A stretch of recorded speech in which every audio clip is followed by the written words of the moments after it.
It is 5:52. Let's look at the Schumann and see what the energy is. Let me know in the comments how you're doing and how you're feeling.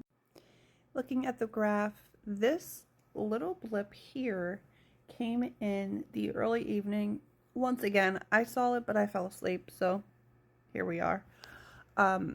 Bringing in a lot of energy. Now, to me, this shape looks like a bat.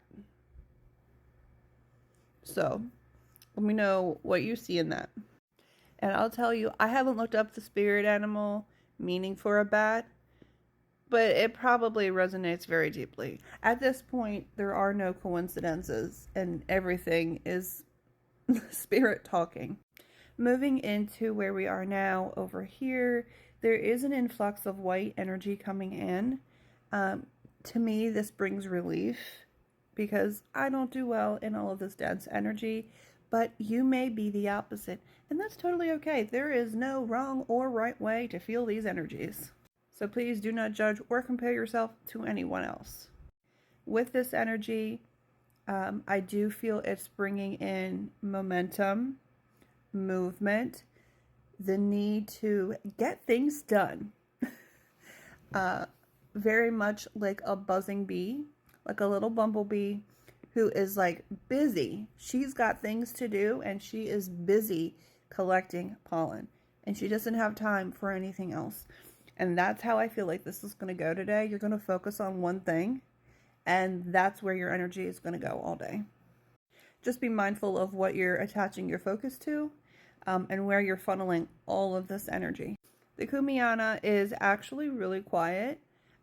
Only over here at maybe 10 hertz. Totally different from yesterday with this huge spike, and it went on and off all day until the evening when it began to slow down, and we've stayed in that calm state, at least for now. Now, looking at high frequencies of the Kumiana is where I got the spirit message today. Like a beacon of hope, you have a way of guiding others without knowing you're doing it, which is possibly the best way to help, coming from a place of true love and light without anything else attached to it. Carry on. Spirit is telling you, I see you. I see what you're doing. And whether or not that's a good or bad thing is solely up to what you're doing.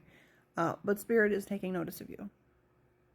And I got a beacon of light looking at this because look at how these frequencies, these light frequencies, are so close together. The band of black is very thin, very thin.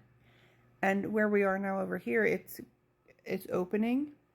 But doesn't that look like a tunnel? And it all is guiding people there because there's thicker bands of light in between. So it's just guiding people towards the light, towards the higher frequency where this spike was, and then you can just go up and be in high frequencies. It also kind of looks like a cave, which to me, being that I practice shamanism, a cave is very impactful for me. That makes a lot of sense to me. But what that means to you is interpreted by how you feel about caves. Now, I'm sure you're already beginning to notice the expansion of areas. Expansion in areas that maybe have been very restrictive and very tight. Seeing that begin to flex out and let go of things and bringing in a new energy, a new loving, nurturing energy, a different way of going about something. I know that absolutely has shown up in my life in some really beautiful ways. All that anxiety I had led to a lot of awareness and acknowledgement and taking different approaches to things. So I hope that all of this is helping you to unlock different approaches, different perspectives, different ways of looking at something, because there's so many times that we just switch the words around, but we are seeing something the same way. But because we switch the words around, we're like, oh no, totally different approach. I got this. And it isn't. It's the same thing. You've just reworded it. Nothing has changed. So hopefully now, I hope for you now, everything is beginning to take on a different perspective, a more loving perspective, a higher frequency perspective, that things are truly beginning to move forward in a higher frequency direction. I hope you have a wonderful day.